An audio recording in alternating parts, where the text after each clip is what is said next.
Welcome, because you are now listening to From the Cart Path with your host, Trent Roberts, bringing you tips, support, and player recognition and education with the experts for parents and junior golfers in Indiana. This is From the Cart Path with your host, Trent Roberts.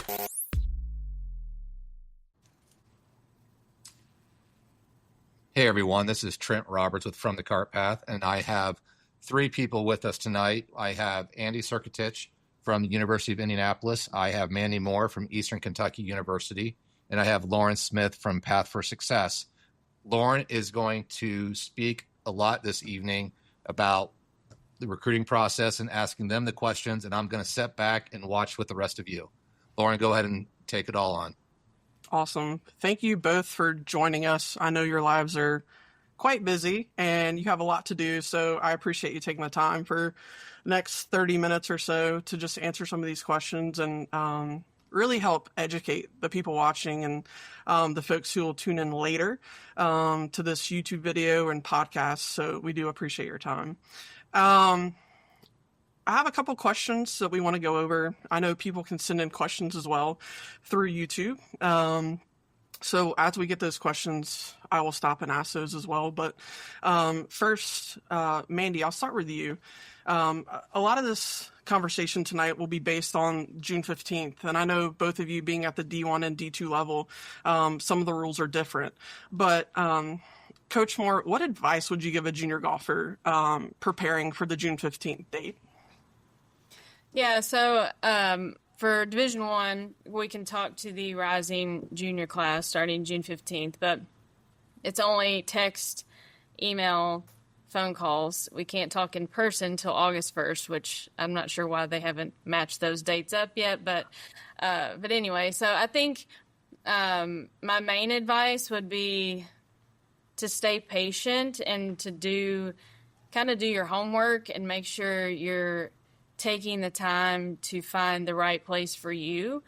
I think a lot of the trend lately has been for things to kind of get hurried up, and you're starting this process in the middle of high school and everybody's so young that you may not know exactly what you want right away, but taking the time to take some visits and talk to different coaches at different programs, maybe even different levels of programs, just to kind of see what's the best fit for you and your path, and not going off of what you think other people think you should do or what you're seeing on social media from your friends or things like that. So there's so many options out there, so many great programs that if you take the time to do the research and take the visits, I think that you'll be happier in the long run and make a better choice.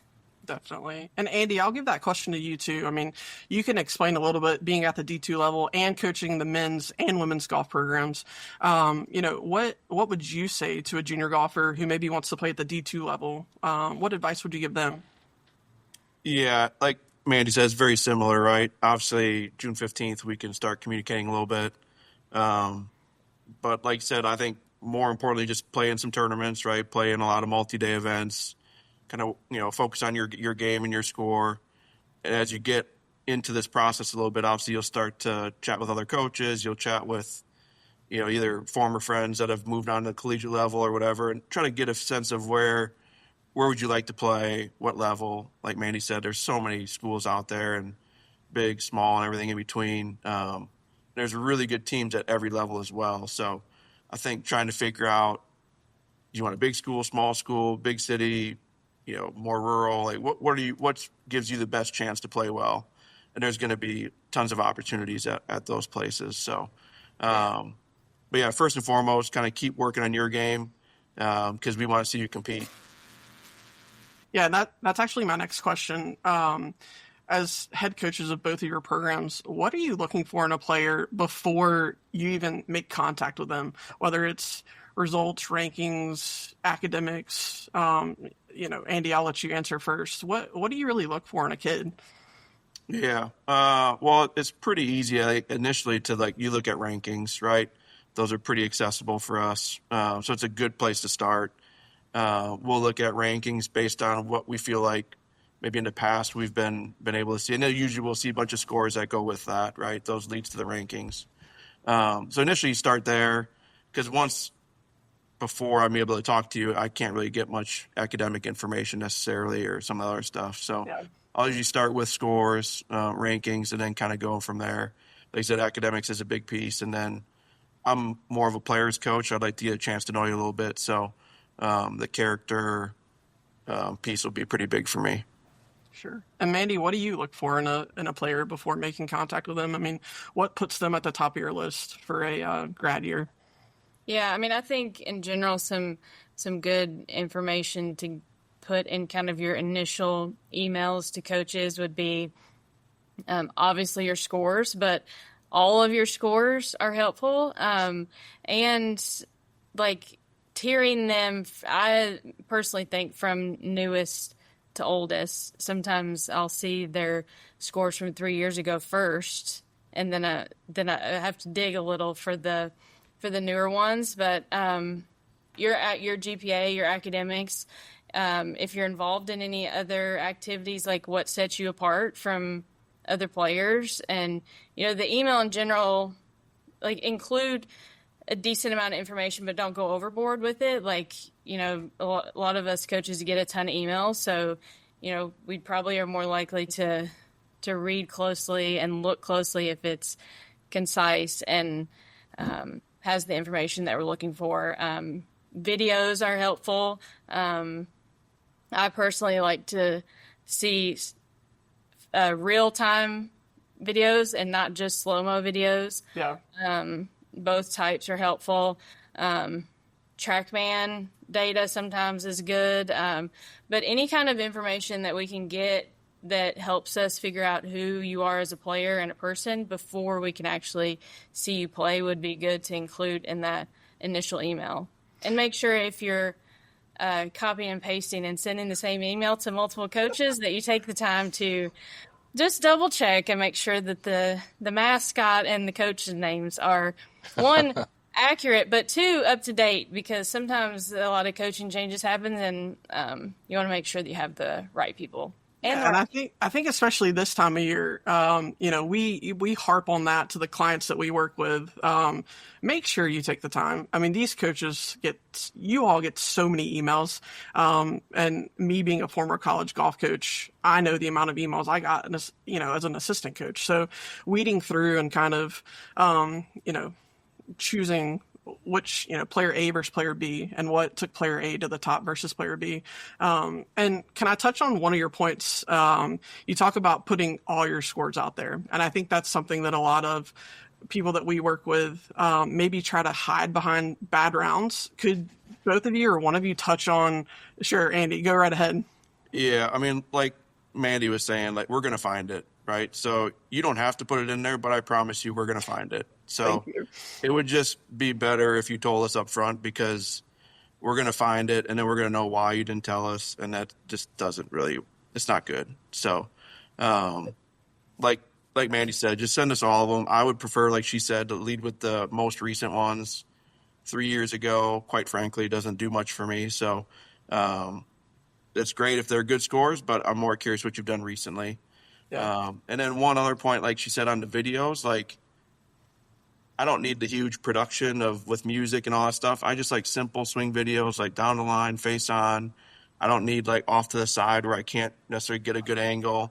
And they don't have to be like super crazy, but just a couple of them here and there would be great. Like Mandy said, with some of the TrackMan data would be awesome too, if that's available. But yeah, I love to see those, like in those initial emails, because maybe I haven't had a chance to see you play yet, and it's just a nice additive that would separate you from a lot of people. Yeah, and to that point too, sorry, Mandy, but if you do see a high score in there, we have kids and parents who both say, oh my gosh, this is going to ruin our whole, recruiting experience. I try to tell them it's part of the process, but what are your opinions on that? Well, that's what I was going to say. Like, sometimes including the bad ones with the good ones will show, like, can you come back from a bad tournament or a bad round? I mean, maybe you shot 84 4, but then you came back the next day and shot 74. That looks pretty good to Right. coach. And, including the yardages for the golf course. I've also seen where they'll put kind of what the conditions were. Like, was it windy, rainy?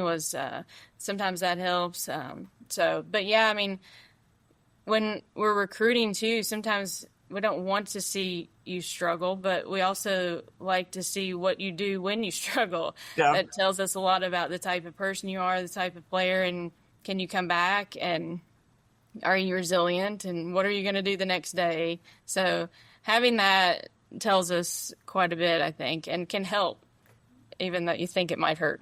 Yeah, sure. And I think every college coach is recruiting a player to represent your team, you as a coach, the university, your brand, your logo. And I think that, that's something we harp on too is, it's okay that if you have a tough round, it's how you rebound, it's how you act, it's your emotions on the course. It's all those things that, college coaches, and I think you're right, Mandy, of course you want to see the kid that you're recruiting shoot even par for the entire tournament, but, how do you come back from that, or how do you learn from maybe a tough tournament and go from there? Hey, Lauren, I have a quick question that just came in on YouTube. Sure. The question says, out of curiosity, has any student reached out to you recently in a way that really stood out, maybe something unique or memorable in how they communicated? I think sometimes having something in there that you like to do outside of golf, maybe, like, what are you into? Do you have like a unique talent? Like, are you, into piano, or I don't know, something like that, or, something that sets you apart from everyone else. Like, everybody's playing golf, junior golf, and wants to play college golf. Like, what makes you different, kind of, I think, is a general. I can't think of a specific, but.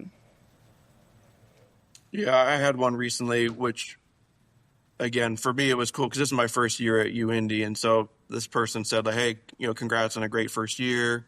You saw your teammates in the national championship. And they even said a couple of things about, like, throughout our year. And I was like, well, that's kind of cool. Like, they knew it was my first year here and all that. So just like Mandy said earlier, like, doing some of the homework to know Right. that, hey, like, coach was only here for a first year. And, and then there was another one where it just had a really nice, like Mandy said, we get a lot of emails. And so this one was like the perfect amount of information. It was like, a nice little blurb, like intro. Then it was like some bullet points of scores, upcoming schedule, a swing video. And then it was perfect. I was like, wow, like that was really, really solid. It wasn't like a novel, and it was just well done. So those were two examples for me recently where it's like, you could tell that they've had some good coaching on that, because those were both like really well done.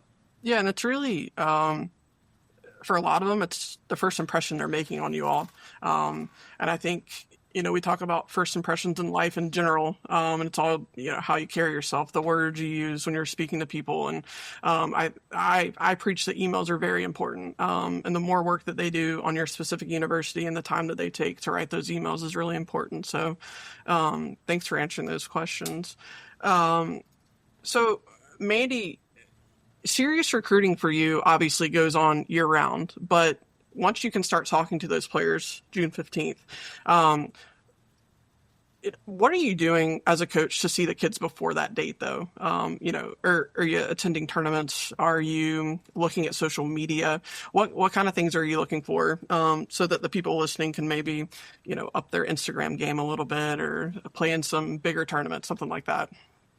Yeah, I think it's mostly about communication and who we're looking at, which tournaments. There's a few that we go to kind of every year, but if there's players that we're looking for, we'll go watch them if, wherever they are, kind of thing. But yeah, just keeping us up to date on what tournaments they're playing in. Just consistent communication is good. Just like, even if it's a quick text, like, hey, I just played in X tournament and I shot this, and this is my next one, because, we get a lot of schedules, and trying to keep up with everybody's is difficult at times. So just a quick reminder, or, even if it's something that we're not going to, at least then, we know that, hey, they're playing and you can keep up with their scores online or whatever.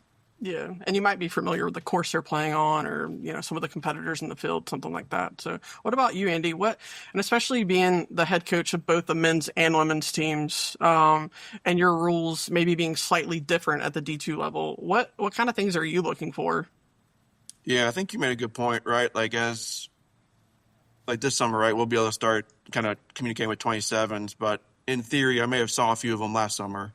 Sure. And so this summer I might be seeing some 28s just because we're watching, I'm going to be mostly like 26, 27, but like for Mandy and other D1s, I could see them watching like 28s and stuff. So there's a good chance like some of these names like we'll be somewhat familiar with, right, before. And so, yeah, you'll start to see it pop up a little bit more on Instagram, or maybe we're searching them out to follow them. And so I think, again, having some up-to-date stuff on there is nice. Again, having a swing video occasionally I think would be great. And I don't know that you always have to post the scoreboards, but I think that's fine too, because again, there's no hiding that. You're showing like what you shot.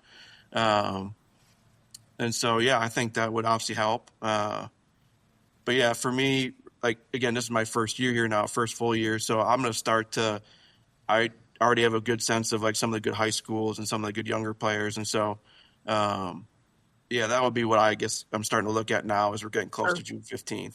Yeah. And can we'll put it out there too. I think so many families, with the NCAA, there's so many rules out there, and it's our job as coaches or, college golf recruiters to kind of help them through the process. I always say, hey, you can send them emails prior to June 15th. They expect you to send emails before. Okay, great. You're both shaking your heads, and that's all I wanted to know. And let, the folks listening, hey, you can reach out to them prior to. It never hurts to over communicate. It might hurt to over communicate a little too much, but I just wanted to touch on that. So getting your name out there, even if it's in your sophomore year, is not a bad thing. I think it's just important for them to know that we can't communicate back. Right. So just because you're not getting an email doesn't necessarily mean anything until and maybe you follow up again after June 15th and say, hey, now that we can chat, whatever. But then I think for parents too, knowing that even though we can text and call, even after June 15th, before August 1st, if we see you at a tournament, we can only say hello, right. Which is super awkward sometimes because you don't want to you come across as rude or standoffish, right. But the more the parents know that it just makes it more comfortable for everyone, and we don't have to have an awkward conversation. But just knowing that I think helps. And then, the August 1st deadline for us would be when we can talk in person and then have visits. So right. That June 15th to August 1st is a kind of an important time frame for us, just that we can start talking to people and get to know you, so that we can then start to narrow our list for who we want to come on visits and things like that. So, well, real quick, to lighten it up real quick, one of the things I have noticed with coaches on the course is you all are good at hiding. You all find a way to somehow come out of the woods somewhere, and parents don't ever even see you. So I don't know if there's a class that you guys take, but I just wanted to point that out to the parents, that you don't know if they're there. Sometimes they do a great job of making sure they can see the kids play without being seen. Yeah. Yeah, we talk about that too. And I think as my time as a college coach, the more time I spent lurking, that's a weird word, but lurking and watching from a distance, you learn so much, not about just the player, but about the relationship that player has with their playing competitors, the relationship that player has with their parents, how they treat, their playing partners, how they treat their parents. And I think that's something we could probably talk about for a long time, but I think that's a really important part, because like I said earlier, I mean, these coaches' job is, they're trying to get the best student athlete to play for them that's an all-around good human being, as well as being a really good golfer too. So yeah, they're really good at hiding. This is a question for both of you, and Andy, I'll let you answer first. Looking back on some of the most successful players you've maybe had play for you, what have they done differently during this time period to really, put themselves at the top of your list, and, shown that they're kind of the one for you? Well, that's a good question. And it can be men's or women's program for you. I mean, you work with both, so. Yeah.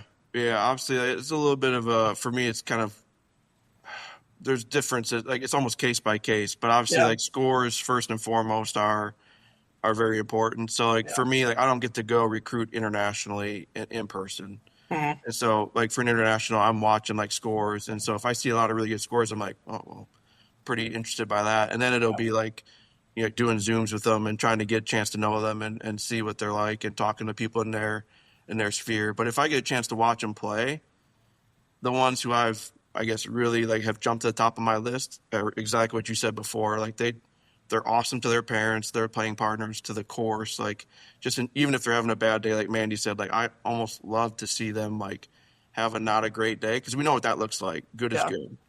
But what does it look like when it's a struggle, right? Like, something's just a little bit off, and how do you still post a reasonable score on that day? And obviously, like you guys are saying, like, with us being there, generally, like, we tend to bring out some bad scores occasionally. And so we don't mind that. I think we like to see that, just to see, again, how do they handle that? So, but for me, the ones I love to see, like, just a little extra tenacity, like you said, a little resiliency. Yeah. Just great to play with. They're just competitive. And those have been the ones who've jumped high on my list, like, when I get a chance to see them in person. Yeah. And Mandy, what about you? Do you have anything to add? Yeah, I think all of what he says is good, but also just in the kind of the interview visit process, the more independent they are in their questions, and are they self-sufficient? Are they asking the question? Do they have questions to ask? How good are the questions? Things like that. And I've had some that are asked some really thoughtful questions, and you can tell they've taken the time to like prepare for the phone call or the visit. And it's not the parents doing all the talking or asking the questions or answering the questions for them, things like that.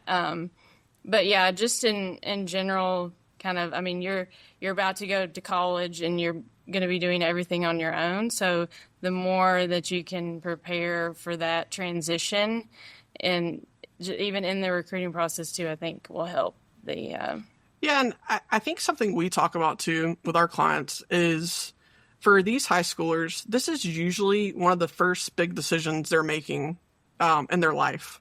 And of course, there will be many big decisions later on in life, but I think choosing a college is, really important. And I think, like you both have said, there's so many choices out there, and it's really about doing the homework, and although it's not fun, doing the research and, doing all those things to be seen by all of you. So yeah, absolutely. So another question, and I see the questions rolling in and I'll get to them. If a student athlete doesn't hear from a coach on June 15th, is that, red flag alert, or is there still hope for them? Definitely still hope. But you go, Mandy. Yeah. You go.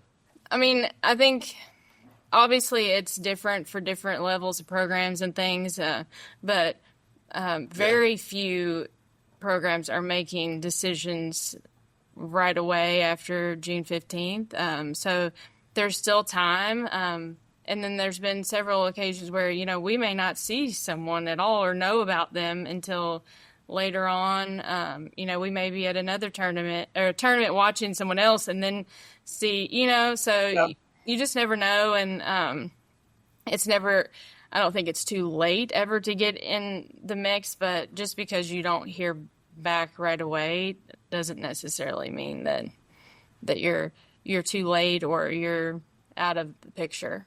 Yeah, I think there's this lore that once June 15th hits, my phone's going to start blowing up and coaches are going to be knocking down my door. And, for most of the kids that we work with, I say, don't be too disappointed on, I think June 15th this year is on a Sunday.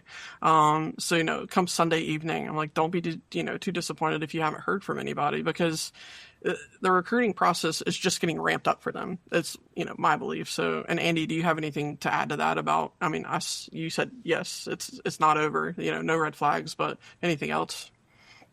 No, just like what Mandy said, obviously, like for me at the D2 level, like there's certainly no lost hope at that point. So yeah, just, you said, you got to be patient with us, but obviously reach out. Like Mandy said earlier, like seeing you be proactive is obviously great. And like she said, it's just the beginning at that point. So. Yeah, and so rolling into the next question, what kind of updates are helpful for you? You've got so many kids on your radar. What kind of updates are helpful for you from a student athlete during, starting June 15th, prior to June 15th, everybody. But, especially during their sophomore summer, what kind of updates are y'all looking for? Whether that's you're seeing them in person or you're expecting an email from them. Is there something in particular that you're looking for? Andy, I'll start with you. I think schedule updates is probably the best thing. And these are the tournaments I'm playing in. And if there's a change to them, letting us know. Or, like I said, just a quick, if you're already in communication with the coach, just a quick text says, hey, I just played in this, or I'm getting ready to play. Would love to have you come watch. Or if you can't make it, I'll let you know how it goes.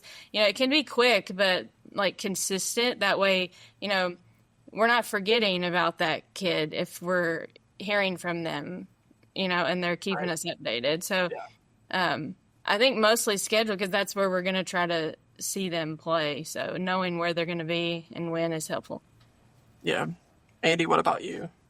Yeah, no, man, spot on. Obviously, just any kind of schedule updates. And I wouldn't mind having just a little brief recap, whether it says text or email, just like, hey, I just got done with the junior PGA, and I shot X and Y, and how did it go? How you played? So just little bits like that would be, because if I wasn't there, like, it'd be nice for me to hear the little extra context. Sure. We have a couple of questions about maybe the change in the landscape of NCAA, and I've got one more question before we get to that. But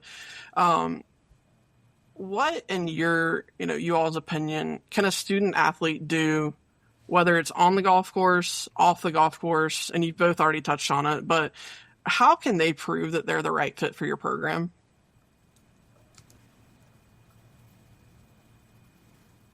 Andy, you want to take that one first? Or you want me to go?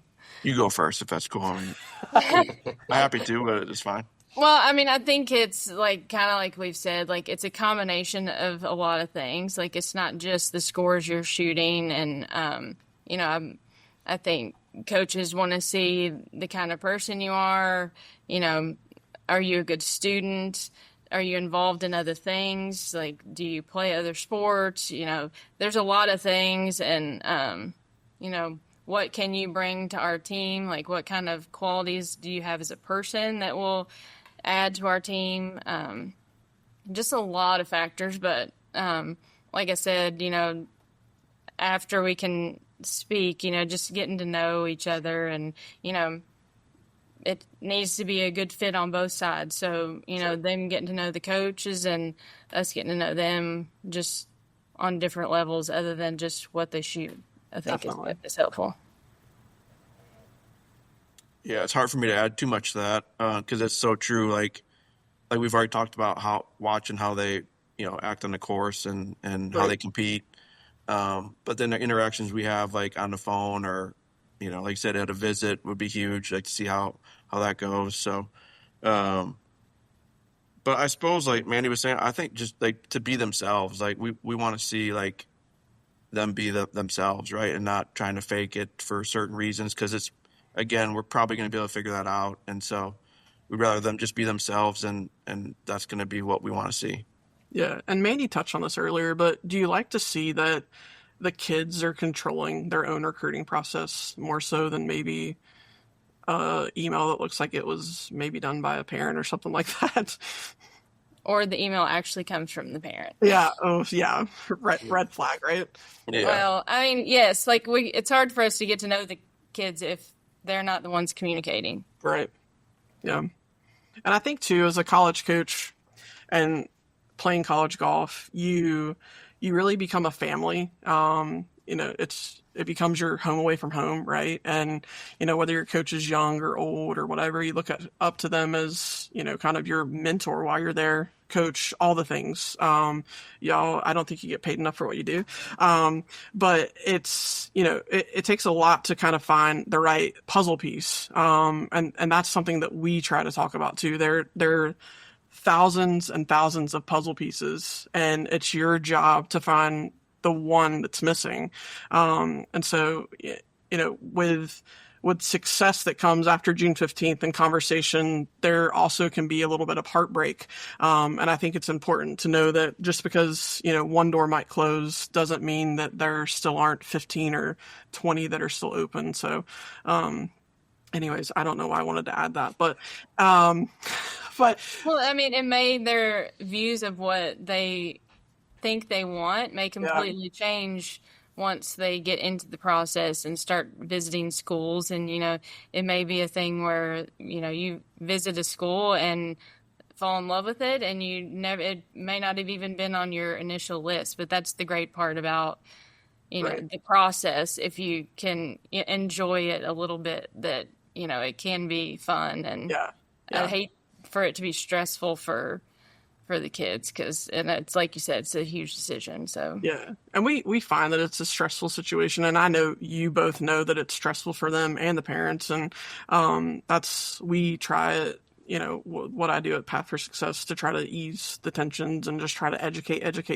and communication is key, and that's kind of what we preach. But okay, and this is one of our last questions that I have, and I'll touch on some of the other questions that we have coming in. With the current landscape and changes going on in the NCAA, including the transfer portal, and Mandy, we talked about this before we started the live, what impact is that having on you all as college coaches looking at these kids during the recruiting process? I've talked to coaches, and I'm based in Pinehurst, North Carolina, and especially in the North Carolina area, I think we have great colleges here, and I'm good friends with a lot of the coaches, and they're having a really hard time kind of finding a balance of what to do right now. Can either of you or both of you kind of touch on that and maybe ease some minds, but also, make sure that everyone's aware of what's going on? Andy, if you want to go first. Me? Well, I think the biggest problem is that we just don't know a lot right now. And as coaches, we get frustrated because we're getting a lot of, I don't know what's happening too. And then I know it's frustrating for, the juniors that are, trying to find spots because, we don't know if we're going to have roster. I mean, we think we probably will have roster limits, but what does that look like? Or, will people be allowed an extra year? Will it be grandfathered? I mean, there's just so many unanswered questions right now that it's hard to say for sure what it will look like. Right. So we're just kind of, trying to plan as best we can, but knowing that things could change, and that doesn't really help answer any. No, I think you answered it perfectly, and that's that no one really knows what the heck's going on. And I think every coach right now is trying to do the best they can with the information that they have. And Andy, how are you kind of battling that, both on the men's and women's side? Yeah, battling it a lot, I guess, because if a player has a really good year for me, which happened this year, then they want to hop into transfer portal because they want to play Division I, which I understand. Like I said, I've been at that level, so I understand the want to do that. And so from my standpoint, it's just not going anywhere, right? Transfer portal is going to be here to stay, right? And so it's not great for me, but I'm going to use it to the best of our ability. Yeah. There's obviously lots of people in there. I don't see that slowing down. But I guess I would try to encourage everybody listening to try to find a spot where you plan to be there for 4 years. I think I mean, we're not basketball or football. That seems to be even more ridiculous. But at least like for golf, it's hopefully a little bit better. But yeah, from my standpoint, I went somewhere for 4 years and had a great time. And if you try to go somewhere, a different place every year, like you miss out on those relationships that you would otherwise get if you were at the same place. So, Yeah, I mean, I think that, like, back to my initial point about stay patient and take your time to try to find the right fit, because obviously there's going to be scenarios where the transfer is a good option for people, but, I feel like if you take the time to really get to know where you're going and if it's going to be a good fit for you, that hopefully will want to stay there, like Andy said, for 4 years, and you'll like the environment that you're in. But yeah, it's the portal is a whole different dynamic. Yeah, and I think football and basketball aside, we talk about loyalty a lot. And I think you do all of this work. You play in golf tournaments. You try to do the right things as a kid. The parents are trying to make the right decisions. And you do want to do the homework, like Andy said, so that you're picking a university that you plan on staying at until you graduate. And yeah, of course, there are circumstances that come up with success, or sometimes it just ends up not being the right fit. But we always try to preach, that's why we do the work ahead of time. And that's why you have so many schools on your initial, list, and, you're having all these conversations and all the email correspondence and, meeting the coaches and what feels right for you. So, I definitely think that's spot on. So, those are all the questions I have on my end. Do we have any more, Trent, coming in that I need to be aware of? Let me take a look here. I don't believe that we do. I guess from a parent's perspective on relationships with parents during the process, how does that look from a coach's perspective? Your job's to have that relationship with the student athlete, but how does the parent mix come involved with that?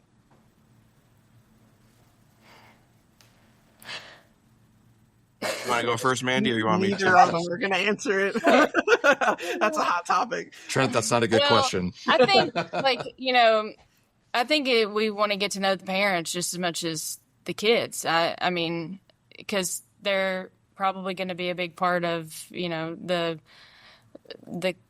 player's college experience, So, and then, like Andy said earlier too, like figuring out the relationship that the player has with their parents is important. And, but like I said, I think it's good to let, as much as you can, let the player do as much as they can themselves, especially when it comes to initial communication with the coaches and, phone calls and questions and things. So, but yeah, I mean, I think it's important. I definitely want to get to know the parents too. Yeah, from my standpoint, I would say, like she said, I'm recruiting you almost a little bit like I'm recruiting a player. So it's going to be obviously a little bit different, and I would just encourage you to support your kid like to the best way you can, right? Help and support them to be in communication with us and just to relax and just play golf, have fun, and enjoy the process. Like Mandy was saying earlier, we know it's stressful, but it's stressful for us too. So just understand that throughout the whole deal. And but yeah, 100%, like we're going to get to know the parents, at least I am, because it's a huge part, like Mandy said. Now, another question I'm curious about, because one of the things I see kids put on their resume or the emails to you or the swing coach's information or maybe their high school coach's information. Do you reach out to those individuals at all during the process? And what are those conversations like?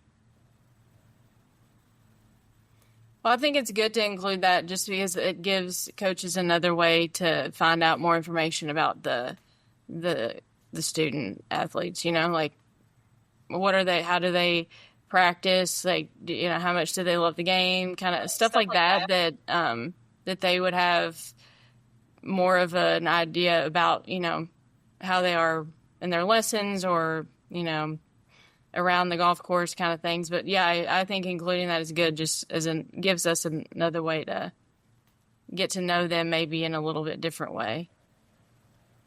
Yeah, I would agree. I would say the swing coach, I definitely would like to know who that is. And I definitely try to talk to swing coaches for the players that we're obviously really, really interested in. The high school coach, just thinking back to mine, like I wouldn't want anybody necessarily to call him because he didn't really watch me play much. So I think that's case by case. Like if you know your high school coach is pretty good, then by all means you can share it. But if it's basically somebody who's just there as a caretaker, then it's not that big a deal to list who that is. And throwing up a softball question, if you reach out to a swing coach and you're interested in the things they're doing with the player that you're recruiting or whatever, do you encourage that they keep that relationship, with a swing coach, whether they're coming from 500 miles away or a kid that maybe is 20 minutes from home? How do you both kind of maintain that relationship? Because when I was coaching at Georgia State, we had a big international roster, and that was difficult too because we were sending swing videos, to someone in South Korea or Sweden or Australia or whatever it might be. So what are both of your takes on maintaining that swing coaches relationship through playing college golf? Andy, I support it. Yeah, I mean, sorry, Mandy, you can go. No, it's okay. Without getting too much into like how we do things, yeah, I mean, most players, I would say, continue their relationship with their swing coach in college. Yeah. We get that question a lot, like how are coaches gonna feel if I'm like, yeah, your head coach is going to be very involved with everything you're doing, but if they've obviously recruited you for a reason and like the game that you're bringing in, so if your relationship is good with your swing coach, it's probably something that they're going to like that you continue on. So that would be a great question to ask on your initial phone call. Write that down, everybody. Because I'd say a lot of coaches may be different on that. That's something that I think that they could ask to get to know, like how they do it at wherever X school. Yeah. Because everyone, and we talk about that too. It's, you're finding the puzzle pieces, but everyone runs their program differently. And I think, you could talk to college golfers throughout the country who have very similar experiences, but they're all doing something a tad different, whether the coach has been at big schools before, if you're at a big school now, if it's, it depends, and everyone's experience is different, but our hope is that everyone has a positive experience and obviously plays well too. But I think, if I could go back, and I don't know how you both feel, I would do it over in a heartbeat. Because times seemed a lot easier back then. And, we didn't know how good we had it, just traveling and playing on really good golf courses and crappy weather and good weather. But, and the relationships that we made along the way. And I think, for me, those are some of the things that I carry on now. It's, the people that I'm at, whether we were teammates or whether they were on an opposing team and we spent 12 hours with them playing a 36-hole round. So, well, awesome. I'm done with questions. I think Trent is done with questions. I'm just happy to be honest, to have the both of you here. It's been helpful because I do believe, like you were talking earlier, is if you're a top 10 player, obviously on June 15th, your phone's probably blowing up. I've talked to a couple of those guys and some of those young female players, and that's the case, but not everybody's going to have that first day option. So I think this is why we wanted to do this, because we want everybody to understand how it's going to start, how it's going to be. And I even learned something tonight. I was unaware about the seeing in person. So that was something new for me tonight. So that's good to know. Yeah. And I thank you both for your time. I know you've both got a lot going on and are probably heavy in the recruiting trail right now. So we wish you both big success this summer on the recruiting trail, and obviously come fall when college golf starts back up. But appreciate your time, and we hope to see you all soon. Yeah, thank you for what you guys do for the junior players. Super helpful. Sure. Yeah. Thank you so much for having us. I appreciate it. Andy, Mandy, Lauren, thank you. And everyone, thanks for joining us tonight.